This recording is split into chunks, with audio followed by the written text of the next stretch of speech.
তো মার্কেটে মোবাইলের দাম কমছে না, কিন্তু মোবাইল কোম্পানিগুলো কন্টিনিউয়াসলি মোবাইল লঞ্চের পর লঞ্চ করেই যাচ্ছে। তো তার মাঝখানে হঠাৎ করে একটা মোবাইল লঞ্চ করে দিল, যেটা হলো রিয়েলমি কোম্পানি, রিয়েলমি 16X। তো 5G মোবাইল, এটা কানেক্টিভিটির দিক থেকে সব কিছু দিয়ে দিয়েছে। তো কানেক্টিভিটি তো বাদই দিয়ে দিলাম, কারণ হচ্ছে 5G মোবাইল, তো কানেক্টিভিটি দেওয়াটা স্বাভাবিক, ঠিক আছে। কিন্তু এর ব্যাক প্যানেলটা দেখলাম, ব্যাক প্যানেলটা দেখতে সেই আলাদা লেভেলের, যে পিছন দিকে একটু ফুল ভাব, একটু আলাদা রকম গ্লসি ডিজাইন টাইপের, একদম পুরো ব্যাগটা দেখলেই মন জুড়িয়ে যাবে। তার সঙ্গে আবার তোমার নোটিফিকেশান লাইটও দিয়ে দিয়েছে। তো ব্যাক প্যানেল দেখলে তোমার খুব ভালো লাগবে, কিন্তু সবসময় ব্যাক প্যানেল দেখলে হবে না তো, ব্যাক প্যানেলের সাথে সামনের দিকেও আসতে হবে। তো ফ্রন্টে দিয়ে দিয়েছি এলসিডি প্যানেল, HD+ ডিসপ্লে, 144 হার্টসের, হাই ব্রাইটনেস মোড দিয়ে দিয়েছে 1200। তো এর কোয়ালিটির দিক থেকে তোমার বলতে গেলে তুমি ভালো একদম ডিসপ্লে কোয়ালিটি, মানে বলতে গেলে হাই ব্রাইটনেস মোড পেয়ে যাবে। তো এর ডিসপ্লের দিক থেকে নো ডাউট তোমার এক্সপিরিয়েন্স খুব একটা খারাপ হবে না, কারণ এর শুধু ফুল এইচডি দিলে আর একটু ভালো লাগতো, কিন্তু HD+ দিয়ে দিয়েছে, এর ব্যাটারি ব্যাকআপও তার জন্য ভালো দেবে। তো ব্যাটারি ব্যাকআপ বলতে গেলে ভালো দিতে গেলে, তো এর ব্যাটারি দিয়ে দিয়েছে 7000 mAh ব্যাটারি আর 45 ওয়াটের ফাস্ট চার্জিং। তো এটা যেমন 7000 mAh ব্যাটারি দিয়ে দিয়েছে, এই 7000 mAh ব্যাটারিটা কোম্পানি ক্লেম করছে যে 6 বছর একদম পুরো ফ্লুয়েন্টলি ভালোভাবে কাজ করবে। আর এর 6 বছর যেমন কাজ করবে, 6 বছর পরে যেটা বলছে যে 80% মাত্র ব্যাটারি হেলথ কমবে, কিন্তু তবুও কমার চান্স প্রচুর কম, কারণ বলে দিচ্ছে যে তোমার ব্যাটারি হেলথ প্রচুর ভালো থাকবে। কারণ রিয়েলমি ব্যাটারি এরকম বলে ঠিকই, কিন্তু রিয়েলমি ব্যাটারিটা সত্যিই ভালো থাকে। আর রিয়েলমি ব্যাটারি যেমন ভালো থাকে, রিয়েলমি ইউআইও প্রচুর সুন্দর হয়। হ্যাঁ, একটু টুকটাক ব্লোটওয়্যার থাকে, কিন্তু রিয়েলমি UI 7 থাকে। তো স্মুথনেস দিক থেকে বলে দিয়েছে মানে রিয়েলমি কোম্পানি, যে 5 বছর স্মুথ পারফরমেন্স পেয়ে যাবে। তো 5 বছর স্মুথ এক্সপিরিয়েন্সের সাথে সাথে তোমার এখানটা ক্যামেরা দিয়ে দিয়েছে 50 মেগাপিক্সেলের AI আলট্রা ক্যামেরা। কারণ এই ক্যামেরাতে বলছে যে পিকচার কোয়ালিটি নো ডাউট ভালো উঠবে। হ্যাঁ, টুকটাক আমি স্যাম্পেল দেখলাম চারদিকে, যে স্যাম্পেলটা কেমন হয়, কেমন পিকচার কোয়ালিটি দিচ্ছে, সেই হিসেবে দেখলাম। তো picture quality no doubt decent camera, টুকটাক ফটো ভালো তুলতে পারবে। আর সেকেন্ডলি হচ্ছে কথা, তুমি ভিডিও করতে পারবে তুমি 1080 60 fps, এইটাই রেয়ার ক্যামেরায়।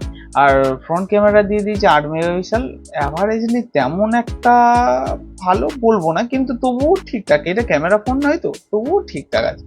তো ক্যামেরা তো নো ডাউট ভালোই দিয়ে দিয়েছে, তাহলে ওই নিয়ে চাপও নিতে লাগবে না। তো তার সাথে তুমি গেমিং করছো টুকটাক, একটু 60 fps গেমিং করে দেবে, টুকটাক নয়, মোটামুটি 60 fps গেমিং করে দেবে। সেই 60 fps গেমিংটার জন্য একটা প্রসেসর লাগবে, তো প্রসেসরটা তো দিয়ে দিয়েছে। সেই প্রসেসরটা হলো মিডিয়াটেকের ডাইমেনসিটি 6300 প্রসেসর। তো এই প্রসেসরটা নর্মালি একদম পুরো স্মুথ পারফরমেন্স দেয়।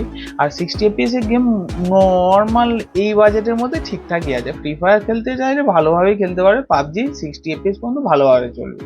আর এর স্টোরেজ টাইপ দিয়ে দিয়েছে তোমার LPDDR4X র্যাম, আর তোমার UFS 2.2 স্টোরেজ টাইপ। তো এর ডিসেন্ট পারফরমেন্সও পেয়ে যাবে, তাহলে ওই নিয়ে চাপও নিতে হবে না। তার সাথে তুমি এআই অনেক কিছু পেয়ে যাচ্ছ। এআই এর বলতে গেলে তোমার AI eraser, AI photo enhancer, এমনকি AI ব্যাটারি ইনহ্যান্সার বলে একটা পারফরমেন্স একটা AI দিয়েছে। যে AI কাজটা হলো, এই ব্যাটারির যে ব্যাকআপটা একটু বাড়িয়ে দেওয়া, হ্যাঁ, যে ব্যাটারির কোয়ালিটিটা যাতে ভালো থাকে তার জন্য AI দিয়ে এটা অপটিমাইজ করা আছে। তাই জন্যে AI এর দিক থেকেও এখানটায় নো ডাউট সব কিছু ভালো দিয়েছে। হ্যাঁ, আর AI তো হয়ে গেলে, এর সাথে সাথে বলতে বলতে ভুলেই গেছিলাম যে এর মধ্যে কি প্রোটেকশান দিয়ে দিয়েছে। প্রোটেকশান বলতে গেলে IP65 এর প্রোটেকশান দিয়েছে, ওয়াটার রেজিস্ট্যান্ট, টুকটাক একটু আধটু জল টল ঠেকলে অতটাও অসুবিধা হবে না।